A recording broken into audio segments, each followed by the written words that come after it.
Welcome to the Planning and Zoning Commission meeting Wednesday, November 8th, 2017. The Planning and Zoning Commission is a citizen advisory group to the City Council charged with making recommendations concerning land use plans, planning processes, and/or on matters of plan implementation. All regular meetings of the Planning and Zoning are quasi-judicial in nature and are recorded for record retention and minute transcription. Prior to this meeting at 6 o'clock, there was a agenda clarification meeting held. We have just a couple of items on our agenda tonight. Starting with agenda item number 1, we have our roll call and disclosure of conflict of interest, ex parte communication, and site visit. So if we could have, Aislinn, if you would call the roll, and if each commissioner would state their name, what area they're from, and then anything that they might need to disclose. Jack Brennan. My name's Jack Brennan. I live in the Johnny Creek area. I did make a site visit as far as possible on the public roads, and I have nothing else to report. Bill Hancock. I'm Bill Hancock. I'm from the Lewis and Clark area. I did do a site visit, as Mr. Brennan said, on the public roads as far as possible, and I have nothing else to report. Sean Hargraves. I'm Sean Hargraves. I live in the university area. I have nothing else to report. Sarah O'Connor. I'm Sarah O'Connor. I live in the college neighborhood, and I did make a site visit similar to Jack's and Bill's. Julia Sanders. I'm Julia Sanders. I live in the South Park area. I did a site visit to agenda item number 3, and I have nothing further to report. Ryan Satterfield. Ryan Satterfield from the Highland area. I also did a site visit on agenda item number 3. Nothing else to report. Very good, thank you. Now we will move to agenda item, yeah, we missed Jack. No, Jack started Moore. it. Jack Moore. Hi, I'm Jack Moore. I live in the Old Town District, and I have nothing else to report. All right, thank you. We'll now move to agenda item number 2, the approval of minutes. Commissioners, you've reviewed the minutes. Is there discussion? I'd move that we approve the minutes. There are two items that need to be changed. Okay. I did do a site visit, and the meeting ended at 7:06, not 6:06. Okay. So if we would like to make a new motion with those things, I would entertain that. I motion to approve that with those changes. Very good. And second the motion. Excellent. So it's been moved and seconded. Aislinn, would you call the vote? O'Connor. Yes. Hancock. Yes. Brennan. Yes. Hargraves. Yes. Moore. Yes. Sanders. Yes. Satterfield. Yes. All right, now on to agenda item number 3, public hearing, annexation. This time has been set aside for the Commission to hear comments from the public regarding a request by Town Center JV Portneuf Development LLC, Millennial Development Partners, Robert Hart and Portneuf Health Trust, Inc., represented by Todd Young and Mike Jaglowski, to annex and zone approximately 296.82 acres of land north of East Chubbuck Road and east of I-15. The proposed zoning for the property is commercial general, residential commercial professional, residential estate, and residential medium density single family. A comprehensive plan land use map change is proposed to accommodate the requested zoning. So if we could start this by hearing first from the applicant.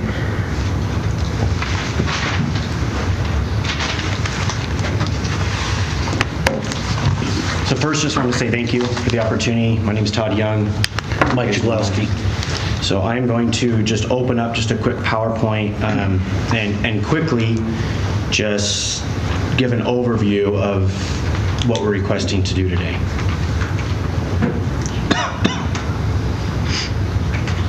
So it's the Phase 1 annexation. The purpose behind what we are doing is the economic development of the region. And by doing that, we're trying to create a place where the talent and the companies want to be. It's a placemaking principle that sets on the bottom of what is economic development. So I just want to kind of explain that real quick. So basically, the new economic development is developing a talent ecosystem that can then attract, develop, and maintain knowledge workers. And that's really the purpose behind this annexation. So just some key features to see, just some imaging. This is the idea of Northgate. It's a place, it's urban, it's walkable, there's entertainment, bikes, and outdoor spaces. And that's really the purpose and how we create the place that creates the purpose. It's a pedestrian-first design. So if you look at this, I just wanted you guys to see this. This is us, tinkering around on Google Earth. And what we did is the first thing we do is we look at where the human space is, the people space. And then we fit cars around that. And so as you can see, we created the pedestrian trails and that connection to the wellness center that would go up to, just some buildings that maybe or maybe couldn't be the look of a retail center. And so the idea is that as those sites come into play and as we come in and request those plat approvals, you will see the human space as a principal feature to what we're doing. So this is just a map of the proposed annexation and where the proposed annexation would be. So we have our residential, commercial, and professional. It's commonly known as the RCP. And that's found in that kind of mustard yellow color. That totals 87.4 acres. We then have our residential medium density that totals 32.4 acres. That's found in that kind of turquoise, bluish color that sits in the middle of the RCP on Chubbuck Road. And so if you remember the human space, that's kind of where we're planning that trail to connect the wellness center through that residential property and into the commercial area. We then have commercial general, 145 acres. That's found in what you see is the kind of red color that has Olympus Road, the new connection of Olympus Road going right through it in the corner of the new Northgate Parkway east side road connecting to the interchange. There's a residential estate lot found on the bottom corner there and kind of that lavender. I don't quite know what that color is. The 2 acres residential estate lot. Currently within this, just seen in the green, not including the additional spaces that will be created within the platting process, we have 21 acres of open space. And so that will be added to as we are proposing our plats. And within it, we've also got approximately 9 acres, 8.9 acres of road right-of-way that has been dedicated for the connectivity to the new interchange. And so that's the total proposed plat. And so as you can see, I've kind of got the breakdown here on the next slide. And that just goes over exactly the acreage, what we're proposing, and yeah, we're appreciative of your time. If you have any questions, we're more than happy to assist. Very good. Thank you. Any questions for the applicant? I have a question. Very good, sir. The fire station placement, according to Exhibit 3, the fire station asks that the placement of fire station be put in place prior to area development. I know it says setting aside 2 acres, and you will be doing that according to the staff recommendation? We'll begin, talking to the fire station now that we've seen that. But yes, we obviously need the safety and wellness of the proposed consumers that will be there as well as the residents. So yes, we will work with that. So is this the first that you've heard of that is from this letter? For me, it is. Mm-hmm. The first we heard of it was in the region.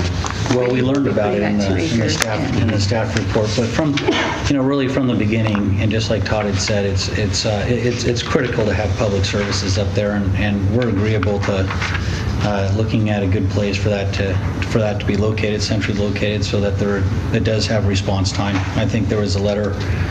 Part of the memo, it talked about response time and questioning response time, and it makes no sense to have a development like this without the proper services. And we appreciate that the first responders are responding prior to anything happening, so we will definitely assist with that. Very good. question? Please, Julia. In your application, you mentioned that the future development will serve the area, the community, yada, yada. Do you have any idea what that future development might be in terms of businesses? So, yes, however, the information and the work that we are doing at those companies is proprietary, and we are subject to non-disclosures. So what we can say is what is applicable to this specific request of annexation, that the proposed annexation is exactly what the vision is to create the place for the economic development, would be my response. Okay. And there is one, end user that is public. So PHT, or the Portland Health Trust, announced last week that they have purchased 20 acres from us for a medical campus. And so that is one of the uses that you will see here on site. Is that actual location disclosed yet? It is. Okay. It was part of the, it was actually part of the, so you see that green? I had a hidden slide in there in case that question came up. Very good. So it's that green area right off Olympus Road. And what that does is create a great connectivity to medical services. It allows for whatever employees or residences are there to be close and walkable to the services that they might need. Very good, thank you. All right, any other questions for the applicant? Very good, thank you. Thank you. Now, Matt, if we could have the staff report.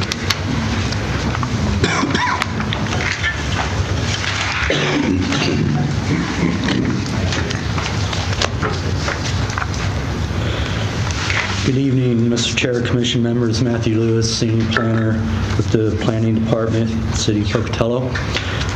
As noted in the agenda item, the applicants have submitted an application requesting annexation and zoning of approximately 296.82 acres of land extending the city corporate boundary east of I-15 and north of East Chubbuck Road. The annexation request is in statutory compliance with Idaho State Code Section 15-222.3.ai as a Category A annexation, which allows annexation to take place wherein all property owners, private landowners have consented to annexation. In this case, all the applicants are property owners within the proposed 296.82 acres of land area. All property owners within a 300-foot radius of the land to be annexed and zoned were notified of the public hearing in order that they may provide comment on the proposed annexation and zoning designations. Notice was published in the Idaho State Journal, and a sign was posted near the intersection of Olympus and Chubbuck Road, and another placed at the western portion of the proposed annexed land. No comments or correspondence has been received by staff as of the time this meeting started. The subject property has been a subject of discussion regarding future development for many years. The construction of Northgate Interchange beginning spring of 2018 allows development to occur. The extension of Olympus Drive to Northgate Parkway will result in an adequate transportation system to the new development and the area in general. The area proposed for annexation includes a mix of development ranging from commercial and professional office to potential residential uses. The development will include open space, which will be integrated into the nearby wellness complex. Future development will serve not only the master plan community, but also existing residences in the Satterfield area and the community as a whole. The commercial area is proposed to cover a total of 145 acres and be located 1,400 to 2,700 feet north of the unimproved portion of Chubbuck Road. Just to give you an idea as to the northern extent of that from kind of the Satterfield area. The distance significantly reduces potential negative impacts upon existing Satterfield neighborhood to the south. The property is within the city's urban service boundary with a designation of mixed use as outlined on the comprehensive plan map. As such, a comprehensive plan map change is required as provided in Exhibit 2 and noted under staff recommendations. Based on the criteria for review under Pocatello Municipal Code Section 17.02.180E and information presented, staff recommends that 1, the subject property shall be annexed into the corporate boundaries of the city of Pocatello. 2, that upon annexation, the subject property shall be zoned as follows and as depicted in Exhibit 1. Commercial general, or CG, covering 145 acres. Residential commercial professional, RCP, 108.52 acres, which includes 21.05 acres of open space. And because there currently is not an open space zoning designation, to be consistent with zoning of other city parks and the use category of community recreation, staff recommends that those areas be included in RCP. Residential medium density single family of 32.40 acres, residential estate of 2 acres, and again, open space totals of 21.04 acres. Olympus Road with the roundabout is approximately 8.90 acres and is proposed to allow future annexation. Comprehensive plan map designation shall be changed as reflected in Exhibit 2. And 4th, in light of the unknown equivalent dwelling units, or EDUs, staff is unable to accurately calculate the amount payable to the city for water. As such, this will be completed as development occurs and made part of an annexation agreement. The commission tonight shall render a recommendation and authorize the chair to sign the findings of fact. That concludes my presentation, Mr. Chair and commission members. If you do have questions with regards to kind of where infrastructure and that type of thing is, we do have some staff with Public Works and so forth. Otherwise, I'll be happy to answer any questions you may have. Excellent. Thank you, Matt. Thank you. Are there questions for Matt? Or technical questions that would be aimed towards staff? Matt, just to be clear, on the comprehensive plan, land use, you said it's a mixed use. Will you just remind me what that means under mixed use as it's currently designated? Well, you may recall, and really the mixed use would be kind of equivalent to an RCP district, but remember we expanded the area, the USB area, to include this area that originally wasn't within the area in the urban service boundary. And because there was kind of the unknown of how it's going to be developed, we felt like, well, let's just go with a designation of mixed use and see what happens. And so that's why we need to change the comprehensive plan map. And the plan map pretty much reflects what the land uses are going to be there. I was going to say it was already contemplated that this type of use would ultimately happen there. Yep. Any other questions for Matt? I have one. Jack? Yeah, I'd ask questions. We're not taking questions from the public yet.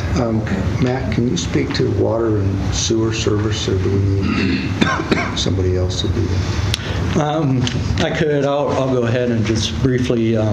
So the engineering department, water departments, public works have hired some consultants to do some studies in terms of dimensions and piping, best locations to go with it.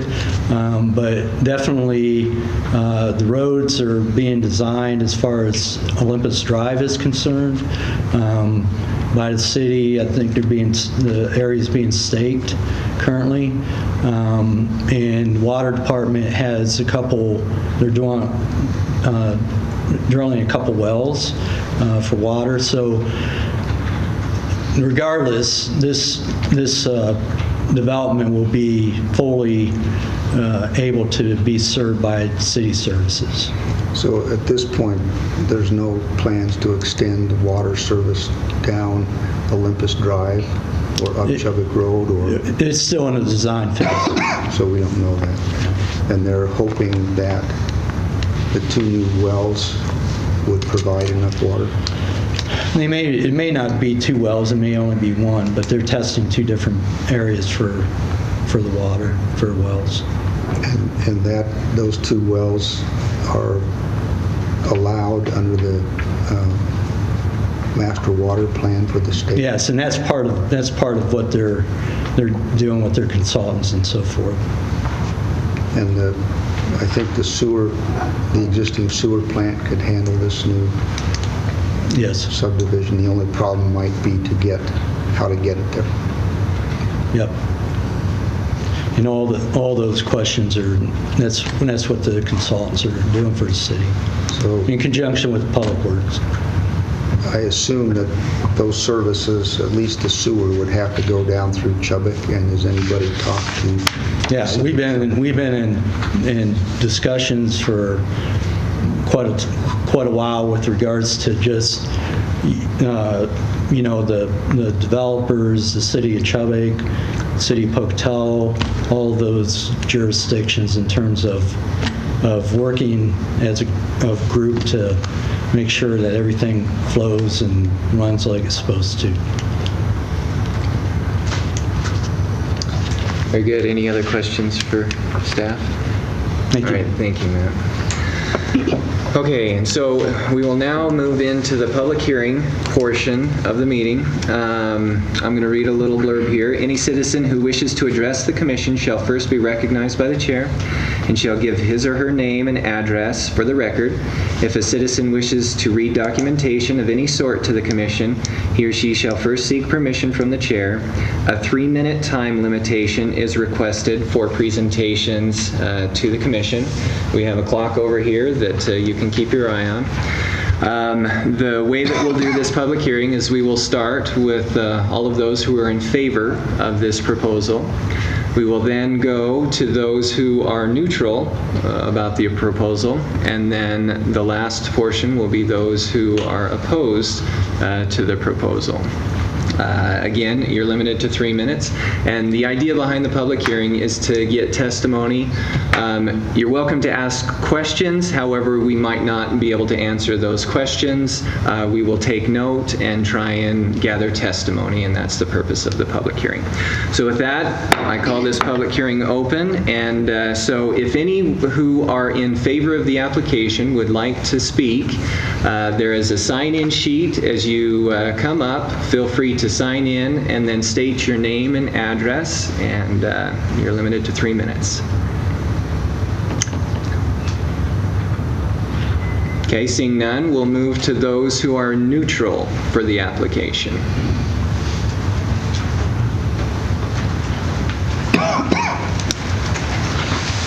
Would you like me to sign in first? Please, yes.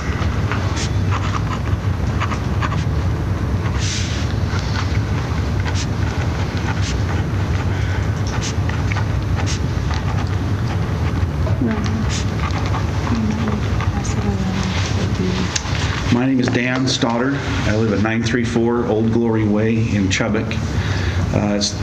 The neighborhood I live in is the Heartland subdivision, which is kitty corner across Chubbuck Road and I-15 from the proposed development. Generally, I would be in favor and support the development. I'm excited to see that land becoming used in a different way that will be more productive for the community.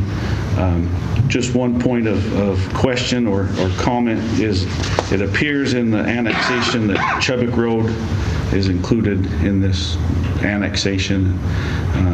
Just wanted to point that out, make sure you are aware of the concerns with maintaining and improving Chubbuck Road going forward.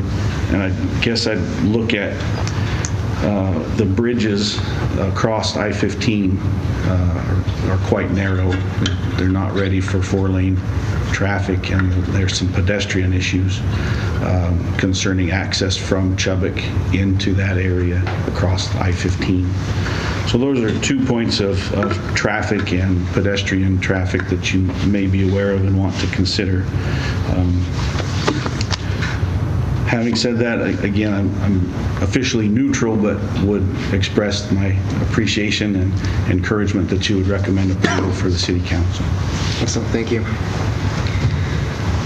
Others who are neutral?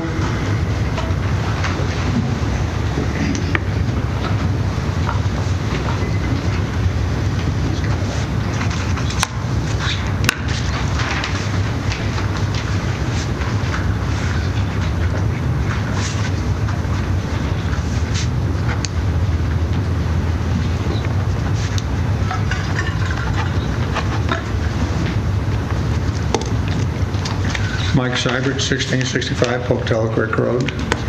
And really, I should be in all 3 sections, because some parts I like, some I don't know enough information about it, and some areas I don't like it. So first of all, what I like about it is it seems to be a well-planned community. It's a well-planned development, and things have been thought through fairly well from what I can tell.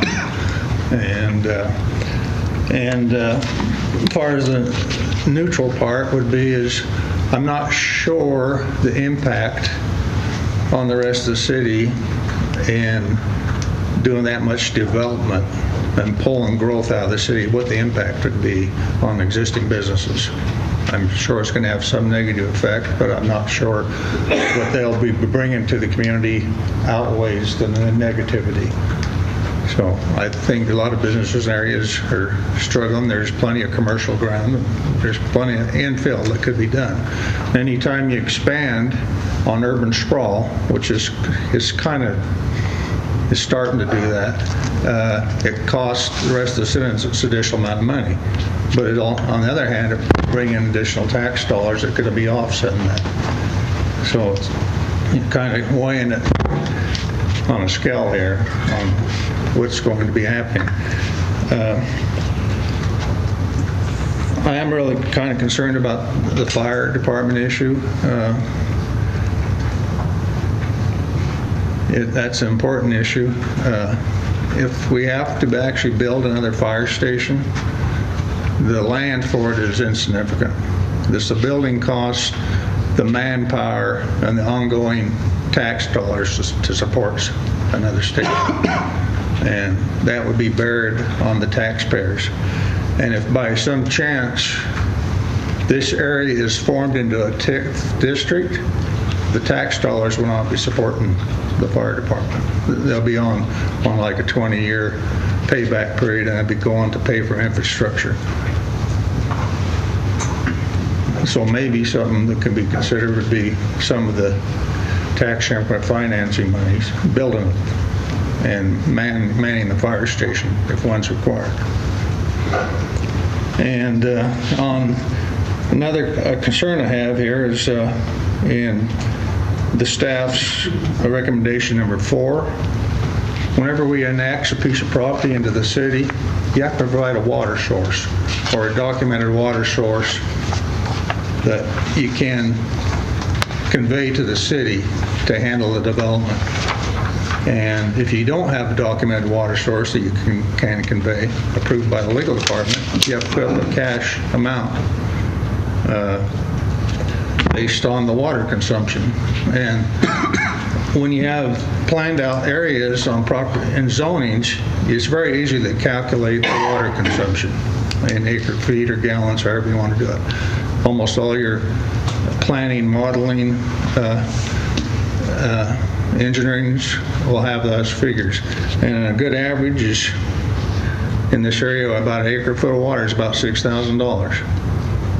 And it takes about 3 acre feet of water per acre. So all you do is you take 18,000 times the acres there, and that's about $5 million that should be put up before the annexation, not as it goes. You're out of time here. Okay. Mike, but anyway, I appreciate your comments. it looks like a real good project, and there's just some hurdles to come through. Very good, thank you. Any others that would like to testify neutral to the application?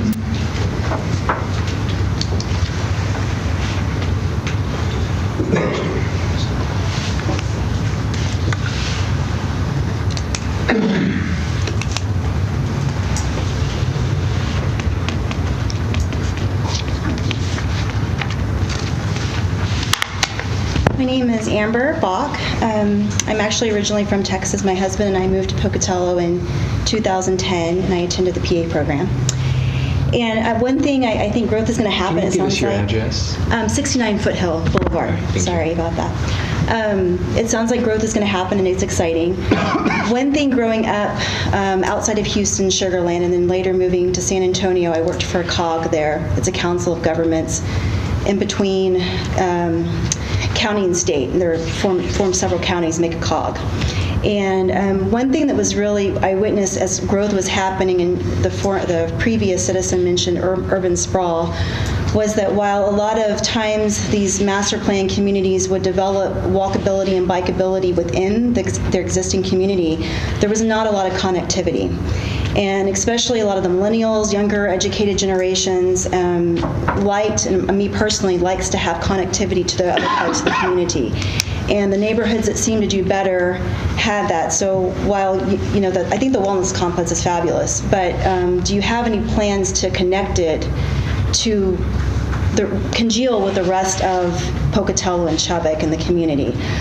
We like to bike and walk, but outside of Houston, one frustrating thing, we lived in a master plan neighborhood. Homes are really nice. Some of them were gated, but I would get almost run over on my bike trying to go to the HEB. So for us, that's kind of what drew us to Pocatello. That's one reason why we chose to live in University when we first moved here, now Old Town, is because we like to be able to go to the First Fridays and be part of the community. And if we lived in Highland, which we've looked at, I'd like to even be able to run my bike down into, right there along Yellowstone even. So it's just something to think about when you're planning and you're spreading out, is how is this going to congeal, what kinds of traffic, biking, and also sometimes people's definition of what's bikeable and walkable vary, and it needs to be safe, and you need to be on the same page with that. So that's just a comment, but more than anything. So thanks. Very good, thank you. All right, any others that are neutral? Okay, now we will hear from those who are opposed to the application. If you'd please come forward, state your name, address, and sign in.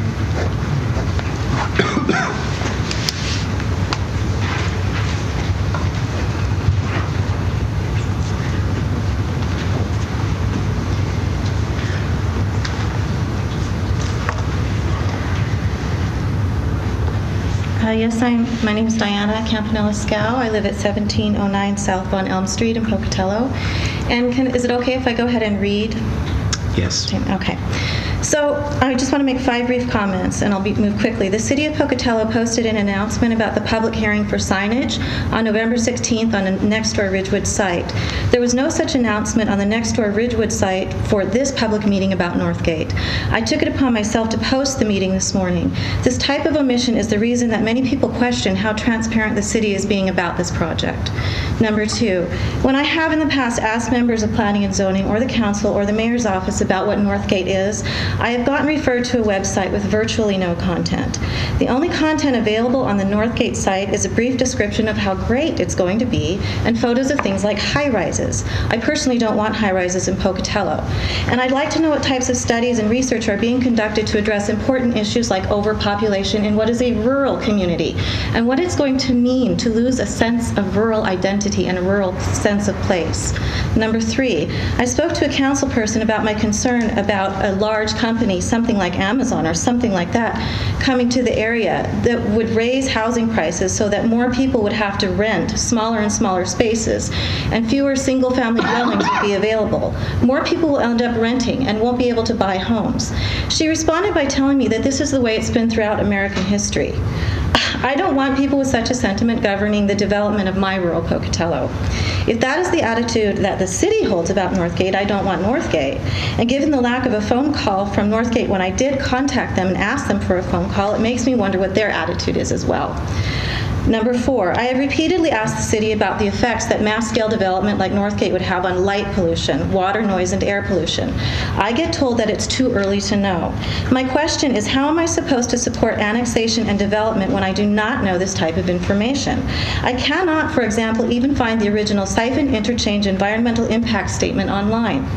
The whole process is a cart before its horse to me, and it should not be allowed to continue this way for any type of development. I already cannot see my night sky where I live in the Highland area. My backyard is nothing but noise from the highway, and our water supply is already in jeopardy.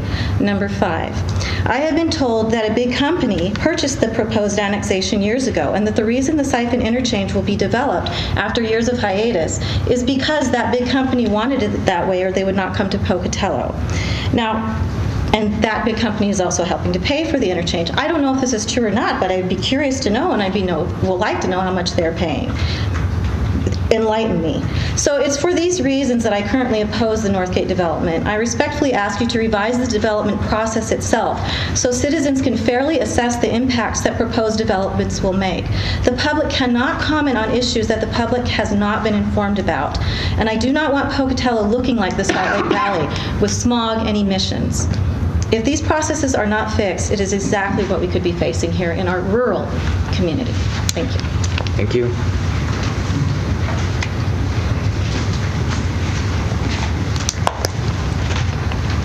Nikki, you already signed. Oh, you're right.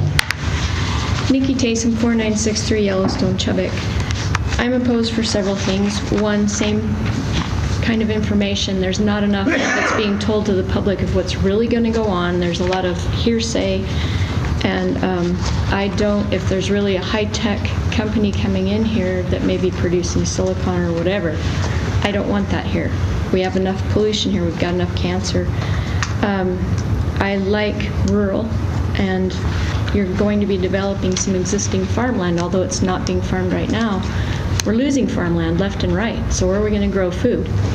And I also oppose it because of water. The new well that Chubbuck drilled and the Wellness Complex well hugely depleted the aquifer, and as well as all the new development going up in Highland. So I really, before you even should have this here, they should be able to say whether they're going to have enough water, how you're going to get the sewer down through Chubbuck, where is that going to go? And I also oppose where the residential areas are located is by the freeway, where it's noisy, and I question that little road that goes up through the middle of that, and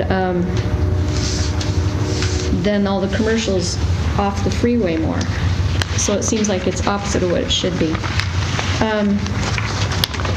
I also don't want it to look like California here. And let's be realistic, we have about 9 months of winter, and after a winter like last one, nobody's going to be biking or walking anywhere. I walk everywhere. People don't plow their sidewalks. It's impossible to get around this place without walking through snowdrifts. And so I would like to know who's going to maintain all of that, because we have people in electric wheelchairs. They can't get around this town in the winter at all. Also, I'm for that because I'm about health, and I want things beautiful and nice, and yes, we need some growth, but I don't see this happening in an organized manner at all. And there's a lot of things being held back or not told that I question too. When you have a code, things need to be in place and abided by that code. Don't put the horse before the cart. That's what I feel that's going on. I've been told at a city council meeting in Chubbuck that this will be a TIF district. I hugely oppose those. Pocatello got dumped with a bill from Bannock County for $28-something million because Amy's is a TIF district, and so everybody else had to pay their share. Now Pine Ridge Mall is a huge 20-year planned TIF district, and Allstate gets hundreds of thousands of dollars paid out of Chubbuck city funds with a deal the state made to get Allstate to come here. So we're losing a lot of small businesses. We're losing a lot of homeowners that are ending up in trailers or high-density apartment with the new zoning. We get stuck with the bills of everybody big corporate coming in here. and that's not right either. That doesn't build any trust in a community, and we lose what we have built when other small businesses want to develop. We have existing properties that look like junk around here. Pollution and drug dealing and gangs and everything else. Let's address that first. Thank you. Are there others that would like to speak? Okay, with that, we would like to turn it back to the applicant if they would like to rebuttal any of the comments that have been made.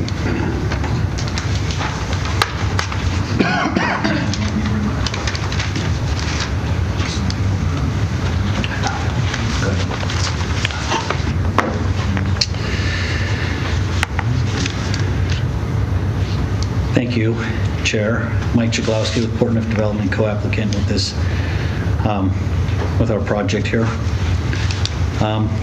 First of all, hopefully I took some good notes on this and addressed some of these other items that might have come out. Addressing Mr. Stoddard from the city of Chubbuck on that, we are also excited. We think that this is a great opportunity and great add to the community. We've selected land uses which would complement adjacent locations in there. With respect to Chubbuck Road, really from an annexation and land use point of view, we are sure something would happen out there. We're not exactly sure of what is going to happen out there because really we are at the planning phases of this, and once this annexation looks like it's in a positive direction, and the zoning is what we had suggested, and then we would get into design, and we would address issues like, how does Chubbuck Road look, and what are different things. How do we move people from one place to the other? With respect to I-15 bridge, being 4 lanes, well, that's a big question for us too.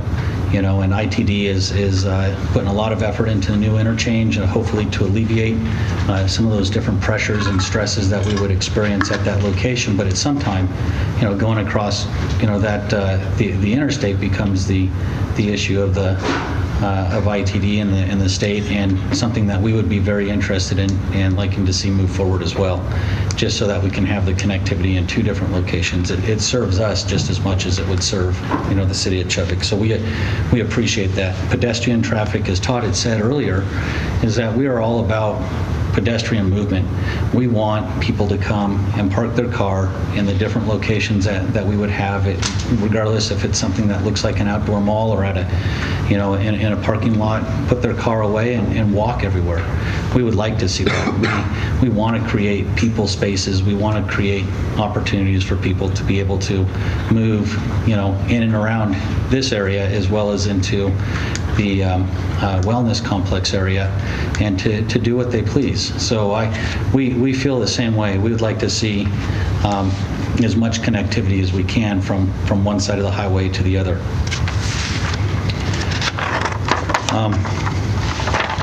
Addressing some of the discussion that Mike Siebert brought up, and we agree. We think this is a well-planned community. That is our target. That's where we want to be. He talked a little bit about, not sure about the impacts on business on that, and we put together I should say we are putting together a master plan that tries to make sense for the area, that tries to be complementary to the adjacent zonings and different things. And what that exactly looks like, we can't really say what that exactly looks like, other than the zoning that we're suggesting is compatible to what our vision is going to look like. With respect to the fire department and issues out there, we agree. Again, as a question had brought up by Commissioner O'Connor, is that it? Yes. Is that we agree. We need to have proper spaces out there for opportunities for our first responders to be able to react to any type of situation. And the fire department has requested setting aside 2 acres, and we're interested in knowing where that 2 acres would be located, so we could set aside, and we can develop that into our master plan. With respect to water sources, that is, again, another concern of ours. We don't want to create a location that isn't going to have enough water, and we have brought that information, through preliminary engineering reports. We have brought our opinion of what, different conceptions and different things will happen. But really, from a preliminary standpoint, it's very difficult to be able to understand exactly what that is until this, again, is annexed and zoned, and then we can start populating that. But that is forefront on our mind as well. And do we have enough does the city of Pocatello have enough water rights? It has been assured to us from city staff that there are enough water rights. Do we have enough source? I think the water department is working on source right now, drilling wells to see if there's other opportunities. And that's not just for this, this development. It's also for everything up there in that Highland area. As development continues to happen in that area as well as every other area. And going to Miss Bach, is that who testified out there of Foothill? She talked a little bit about growth is going to happen, and we want to be wise about how growth happens. And we want to look at connectivity, and we want to try to understand how we're going to be able to not only connect things within our development and how we're planning that, but also how we're going to be able to reach out to different things. And again, that is a very good comment, and it is forefront on our mind, is that within our development, we can control what happens within our development and how we're able to move people from one place to the other place. But really what we want to do is try to reach out and to be able to have people go on, the trail like the Parish Trail, where they can travel on up to the east of the Satterfield area or the Highland area up to Satterfield Boulevard, and then they can move throughout. We've also tossed around different ideas of being able to partner and be able to help master plan connectivity throughout the whole area. It would be great that we could have, different type of fun runs and events, not only through the Highland area, but really kind of branch out to everything else that is out there. So we share that as well, as to be able to be a part of the community and be able to look at how we're going to be able to move people about. Ms. Sko, she visited about five different areas on there, and unfortunately, with respect to being able to put information out there and to be able to be as transparent. I mean, hopefully we followed what was on the application and everything that we needed to do, and with respect to that type of issue. It was suggested that perhaps there was big companies and mass scale development, and this is a pretty good size undertaking. And I think what comes down to an undertaking of this size is that we want to be wise. We want to be create a space that makes sense, not only within our development but also to connected properties out there. And there are a lot of rumors of who is wanting to do what out there in that area, and I can tell you that we tried as hard as we can to get an interchange into that area that, I didn't, maybe I should say it this way, we're not aware of any big company that has come in and asked to have that interchange put off until something else occurs on there. I know that what we work on is organic as that we could get to help encourage ITD to place that interchange at that location and to really kind of resurrect the plans that had been brought forward in the 2006, 2007 era of time on that. Ms. Taysom, she brought up several different questions about water and aquifer, and again, with respect to our development, we don't have water rights that are attached to this property. We don't have a well that we can bring online. We have authorized to have test wells, land to place test wells on there to see the availability and the quantity and quality of water on our site. We do want to be wise and to and to use the different, our natural resources in a way that is in a conservative type of way that isn't going to deplete anything out there any more than what any other development of this size would do. And so if I have forgotten anything in here, some of the questions, I seriously apologize. We'd be happy to try to talk through some of those different items. But those are some of the notes that I have. I wanted to give Todd an opportunity. If there's anything more that he's welcome to bring that up. I think Mike said about everything that needed to be said. I would just say I echo that, and we are doing everything that we can to make this a place that not only is great for the community, great for future businesses, but creates a sense of wellness for the rest of the community. I think we've demonstrated our desire to have it connected outside of our development, just with being public with what we're going to do with the pedestrian trail connecting the wellness center outside of our property. We want to continue that. There's a lot of different ways and best practices on how to maintain those pedestrian trails. Some cities maintain them themselves. A lot of developments create the right type of programs that the residents within those communities are the ones funding that. We have looked at a lot of best practices, and we have some ideas that will be presented to the city at a later date of how to do that. It is imperative that people can walk around all 12 months of the year, whether there's snow or not. And so because of that, that'll be definitely part of our plans. Safety is a huge concern when we're talking about bikeability and walkability. There are a lot of bike paths around the world that might as well just be a street.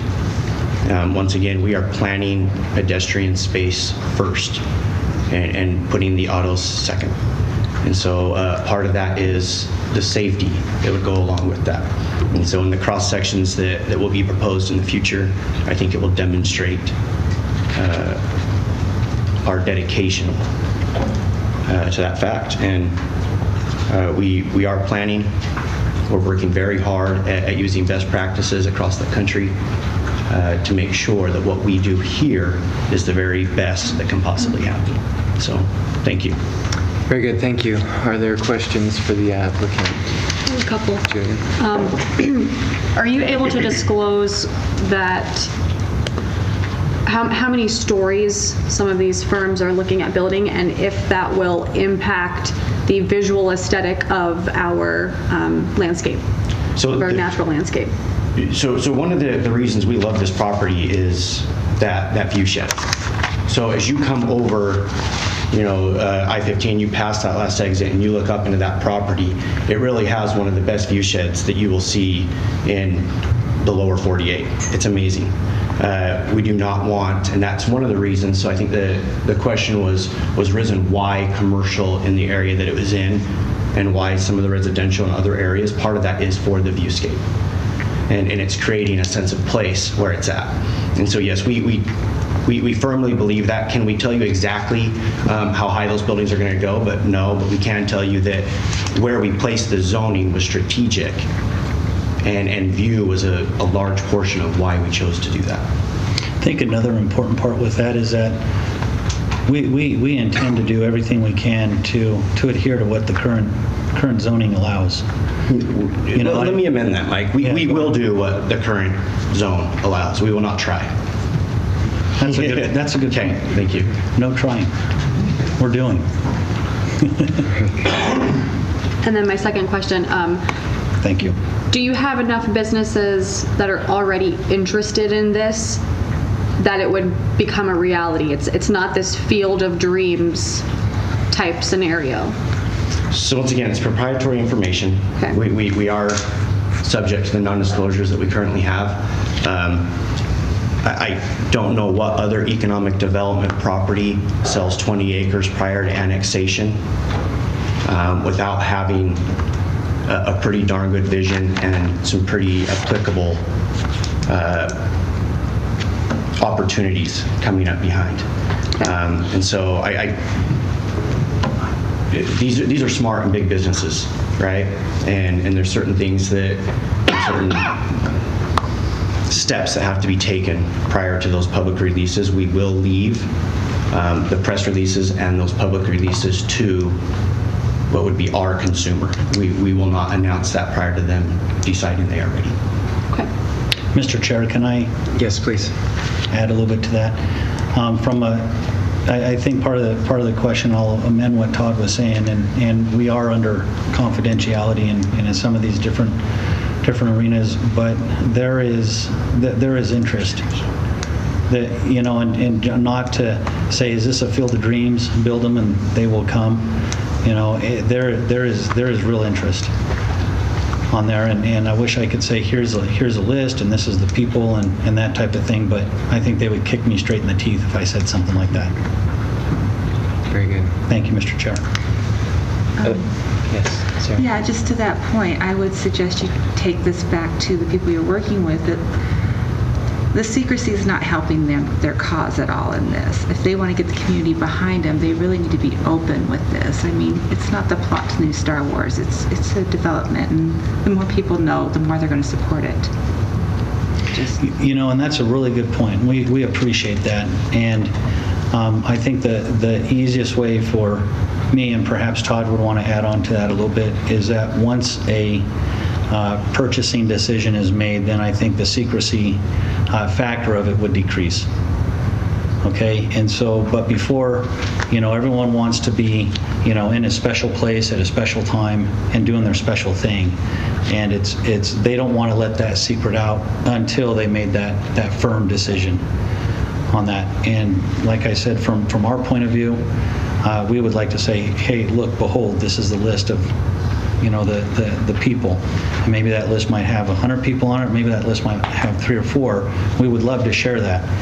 But once they make that purchasing decision, is what I've witnessed, is that's when they would say, look, this is what we want to do. And just like any good business, there's a due diligence period. And part of that is to check off certain items that make them feel comfortable for that purchase. One of those would be annexation zoning. And that's a very important piece to that. And obviously there's a few others. The announcement of the interchange and the monies directed towards that was a key step. And so there's a few of those due diligence items that just simply have to be done. You can imagine the HR nightmare if a company made an announcement and then a property wasn't zoned properly and they weren't able to move. And so there is pretty scalable reasons for the quote-unquote secrecy. But we are excited to make those announcements the minute our end users would like to. Excellent, thank you. Jack? Can you address this issue of tax increment financing a little bit? Is any of this being developed by tax increment financing? Because I agree with Nikki Taysom that people have been taken to the cleaners around here on that.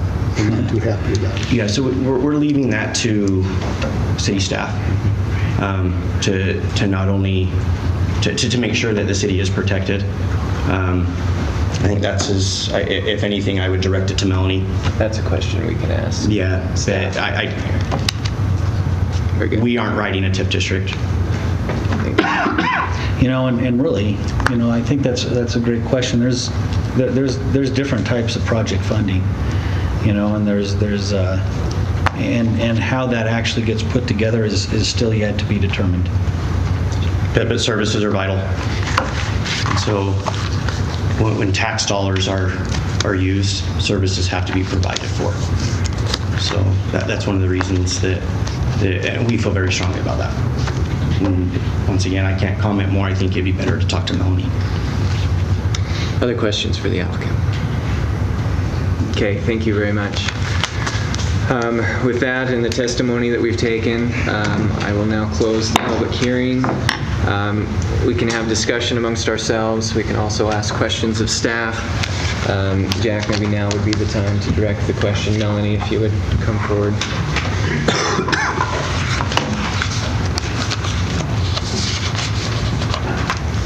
Melanie Gigley, Planning and Development Services Director.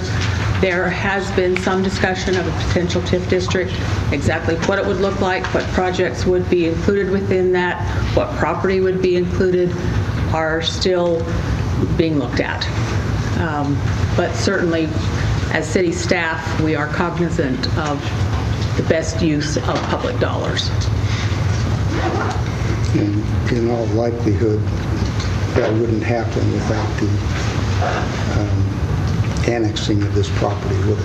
Any tax increment financing districts wouldn't happen without the annexing of this property and making that necessary. Well, largely because, you know, you need to have a economic driver to have the tax increment financing district. So should the project not go ahead in some fashion, there would be no need for such an animal. Thank you, Melanie. Back. All right, other discussion amongst commissioners, comments, thoughts? There was there were several questions and comments, I should say, about number 4. I wonder if we could just bring the city up again to clarify that on the water and ask a question, because on the staff's recommendation,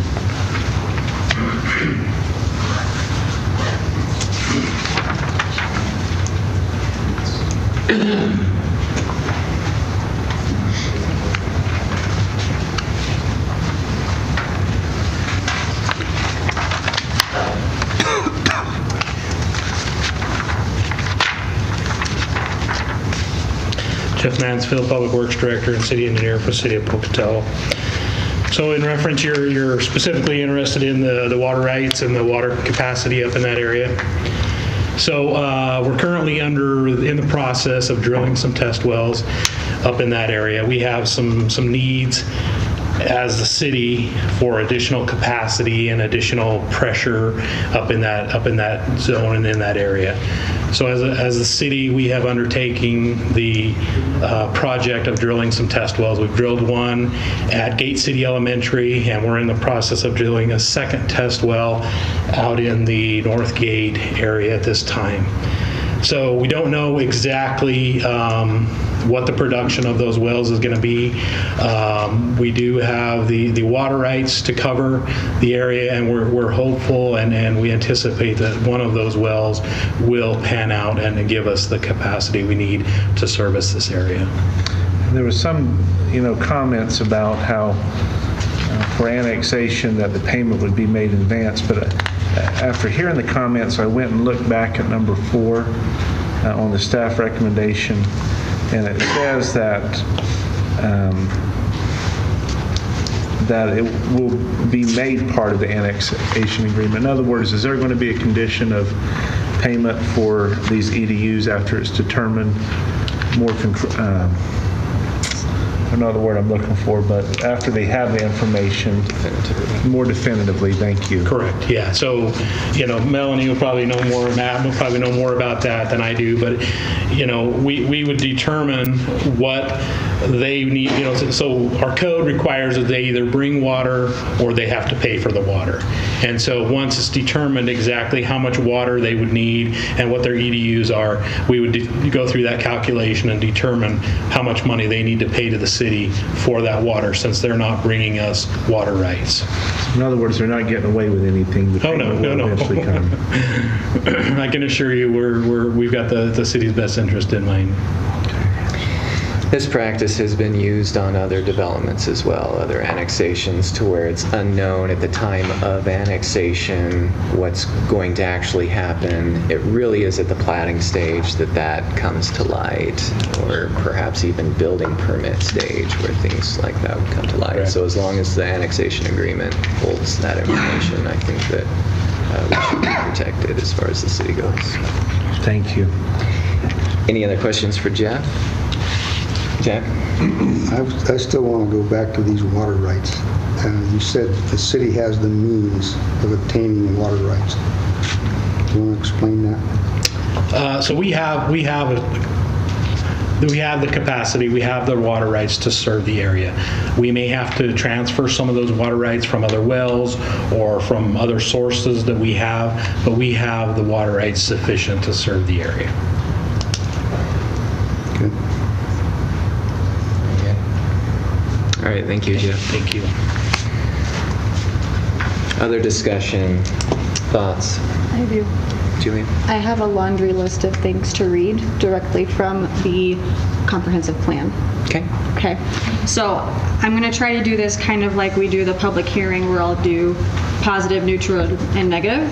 Okay. So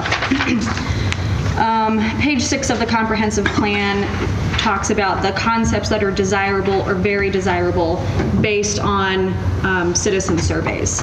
Population growth, redevelopment and infill, compact and pedestrian-friendly development and cluster development, careful development of some hillsides and retention of some open spaces in the hillsides, a variety of housing options and price ranges, USB, and the protection of natural resources. I think this plan is covering those items quite well. On page 209, at the north end of the map, it's called a preferred scenario map. It already talks about how the Siphon Road interchange and the long-range mixed-use areas have already been accounted for, and they're labeled as preferred scenario. On page 243, and I have additional pieces of paper if anybody wants to look at this. 80% surveyed want to be able to walk to shopping, grocery, and convenience stores from their homes. On page 244, 20% want us to recruit large to medium companies, 13% want us to invest in what's already here, and 58% want both. The businesses that should be recruited according to that survey number was professional businesses, white collar, technical companies, research, and innovation.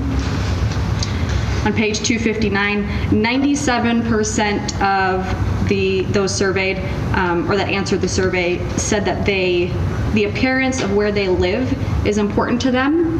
84% said the same about where they work. 61% said that the quality of the natural environment is excellent to good. For the neutral things, on page 8, there is a chart that talks about population in the area. Up to age 29, we are leading the national average for population, but after age 30, we are below the national average, and we are below the Idaho average for under age 18, above for 20 to 29, and then below through age 70 plus. On page 22, the 2012 paid employees chart shows that health care and social services, retail, trade, and accommodations and food services are the highest employed sectors. On page 28, however, the 2012 GDP shows that public administration, manufacturing, retail, trade, and healthcare have the highest GDP, which I think really needs to be taken into account when we're trying to pull in those new businesses for whatever development may or may not happen. On page 241, 40% surveyed said the population growth is not happening fast enough. 46% said that it is too fast or just right, but most of the comments showed that people want denser population to be in the infill, central, and downtown areas. And then the less positive points, 48% say that Pocatello has not been well planned. 44% say that the commercial properties are not appealing. Only 48% like the way Pocatello looks. 46% say that commercial areas are not adequately landscaped. They say that the Pocatello signage is cluttered and in poor condition. 34% don't think the commercial layout of Pocatello makes sense. And 60% say the quality of businesses and service establishments are fair to poor, which if we go back up to, actually, I don't even know if I added it in here, but there is a page in the comprehensive plan that shows how many businesses we have of what industry. So again, that needs to be looked at when we're pulling newer businesses to the area. Very good. Thank you.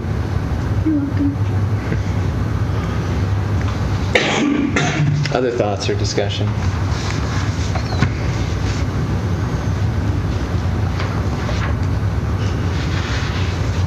If none other, I would entertain a motion. If you have something to say, Jack? Well, I took some notes as everybody was speaking, and Chubbuck Road is a problem. It's always been a problem. And because this piece, nobody thought it would ever be developed. Nobody ever thought about Chubbuck Road. I think the new siphon interchange changes all that. I have actually been doing some talking with people about that, and currently the plan is to have a 10-foot wide path on each side, or on one side, and a bike lane on each side of the traffic lanes. It would look similar to the South Valley Connector. And I'm a volunteer for the Greenway, and that's a big deal. The redevelopment issue is always a problem when you have growth. Businesses are not going to remain static. They have to change. They have to redevelop themselves. So yes, some people are going to go out of business. Some businesses are going to change, and there's going to be new businesses added. But that's the way business works. You have to continually redevelop yourself. And there are a lot of businesses in downtown Pocatello which need to be redeveloped.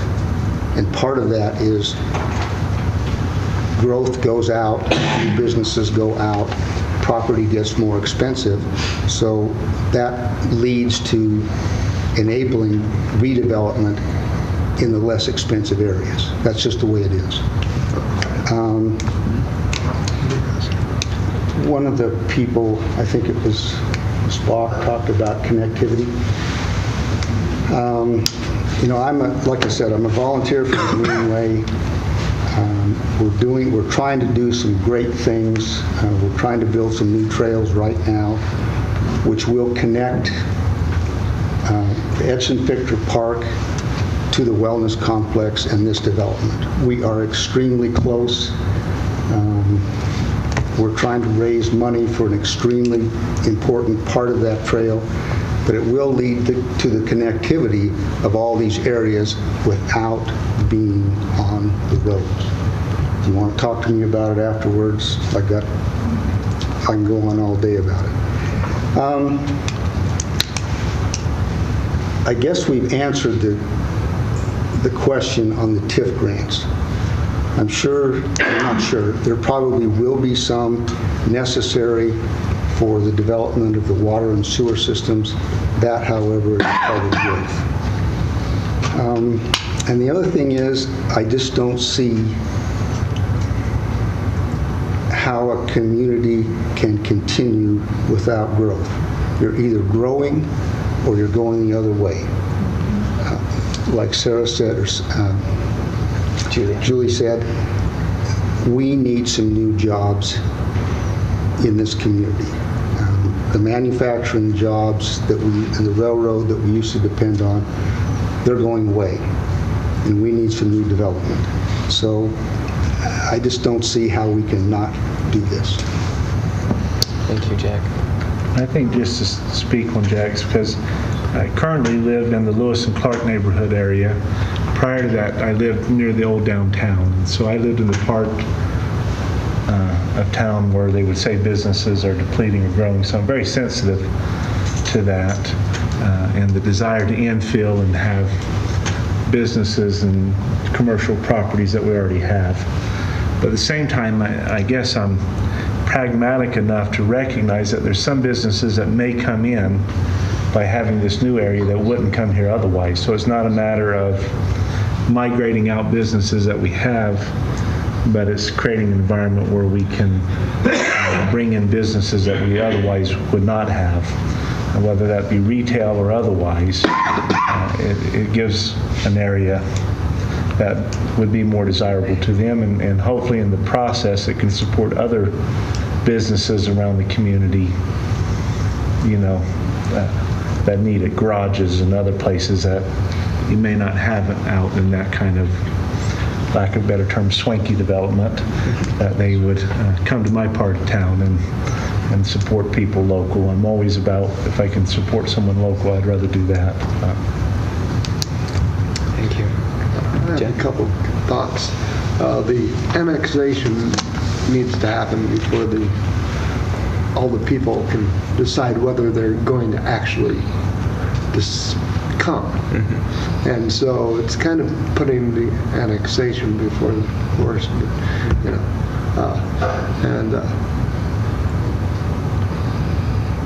there was another thought, but I've lost it. Sorry. Well, and Jack makes a good point too, that this annexation, they followed the statute, everyone signed on, they want to be annexed. It's not at the development stage as to what's there, so a lot of the issues raised tonight, we're looking beyond to that, but the bottom line is, if the statute's complied with, they have a right to be annexed, and so I think it's, as long as the applicant of the city is complying with the statute, I think it limits our options. Yeah. My concern was there was a proposed underpass or overpass over Olympus Drive between the two areas, but there's no connectivity to over Chubbuck Road to the park, to the Wellness Complex. And that's an issue that needs to be addressed, because if it's a heavily used area for pedestrians, then something needs to happen there. I think the idea is to have that, and I don't know if Jack, you can speak on that any, but as far as the greenway goes, but having these open space areas, having pathways that connect through with a new interchange, I think it opens it up to the ability to have these bike lanes and pedestrian walkways that unfortunately we currently don't have on Chubbuck Road that is much needed. It's a very dangerous spot right there. But I think that's kind of the concept with the walkway through there. I don't know if that's what you're referring to. Yeah, I mean, if they're going to be putting an overpass over Olympus, why don't they put an overpass over Chubbuck as well? Sure, yeah. And maybe it can eventually connect up into the one on Chubbuck. Those overpasses aren't cheap, and so having maybe one that would come through there, but I think that can be done at a future time for sure. Other comments? I just want to say, we've talked about a lot here, but the question tonight is simply annexation. And like Bill said, they've met all the requirements and they fit within the Pocatello Comprehensive Plan use map. So I think the rest of this applies to the preliminary plat, which I look forward to seeing. I agree. For my contribution, I would just lend my voice to the chorus. I think, as somebody who's lived in the community a long time, graduate of Idaho State, I've just watched Pocatello, it seems like, hemorrhage a lot of good talent over the years to Boise and Salt Lake and surrounding areas for lack of opportunity. And so for me, I think that this is a great opportunity maybe to have some retention for graduates of Idaho State, people looking to invest in business. I think if we can find ways to retain that, that's good for strengthening our economy. And as mentioned, I think right now we're concerned with the annexation. The particulars of the actual development will come at the platting phase. So kind of revisiting all of that, but just for my contribution. Thank you, Sean. I've got one more comment. Yeah. I like what Bill said about being pragmatic enough to look at this development as something that might need to happen. I think we also need to keep it in our forefront that this can be a slippery slope where we let it go and we let it go, we let it go, and we never work on the infill or the redevelopment. So that's definitely something that we would need to look at in the future. The only other thing that I just thought of that surprisingly hasn't been addressed is, we're looking at putting this new retail center in, the retail gathering place, all of that, and we can't keep stores in our current mall. Just a thought. Hopefully that can change. Mr. Chair, if you're willing to entertain a motion, I would move that we recommend to the City Council to approve annexation of the properties identified in agenda item number 3. And we also recommend a comprehensive land use map change as proposed to accommodate the requested zoning, and that you be authorized to sign the findings of fact to this effect.